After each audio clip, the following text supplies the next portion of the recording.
Sejujurnya ya, aku malah merasa lega pas tahu anak aku SD. Nah, aku jelasin ya kenapa.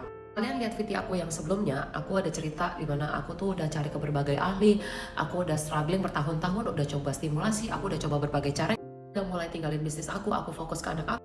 Tapi kenapa hasilnya segini aja? Aku mute story dan postingan teman-teman aku yang dimana tuh aku lihat anak mereka tuh udah lancar ngomong, udah bisa ini. Aku sebel sama mereka. Tapi tiap lihat postingan mereka, aku merasa gagal jadi ibu. Sampai di satu titik itu tahun lalu tuh aku depresi. Akhirnya aku mutusin untuk konsultasi, aku udah mutusin untuk terapi. Karena stres itu, aku sampai mikir apa aku pindah ke Bali aja. Coba cari kos-kosan di sana, di mana anakku bisa ke-expose ke pasir, pantai. Itu udah sampai survei belasan sekolah di Bali, aku udah sampai telepon mereka juga, udah arrange waktu buat trial. Dan pas tanggal 2 September, pas aku ketemu dokter Herbowo, di mana dia mendiagnosa anak aku itu ASD, jujur ya, aku tuh kesana, aku pikir, paling anak aku tuh sensory processing disorder, paling dia social communication disorder. Jadi pas dia bilang ASD tuh, aku ngerasa setengah jiwa aku tuh kayak nguap ke udara.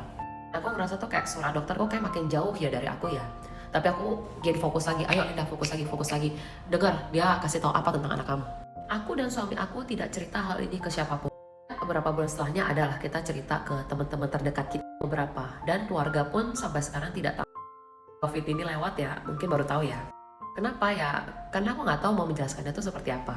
Aku udah sampai titik lelah kalau sampai-sampai aku yang disalahin lagi. Tapi apakah aku denial? Enggak. Aku benar-benar lega pas tahu anak aku AS. Beberapa tahun kemarin itu aku menyalahkan diri aku. Harusnya aku belajar lebih banyak, aku harusnya stimulasi lebih banyak. Harusnya aku paksa aja vaginal birth, gak usah sesar. Ternyata ya salahnya bukan di aku, tapi memang ASD itu adalah faktor genetik. Stimulus gimana pun ya memang harus diahlinya, harus diterapi. Jadi selama ini tuh bukan aku yang salah, tapi memang karena kita nggak tahu ASD, jadi metode terapinya itu tidak tepat. Iya, aku butuh waktu mungkin sekitar 2-3 minggu lah untuk proses hal ini. Tapi kalau ditanya, aku lega. Aku udah tahu jawabannya anak aku kenapa.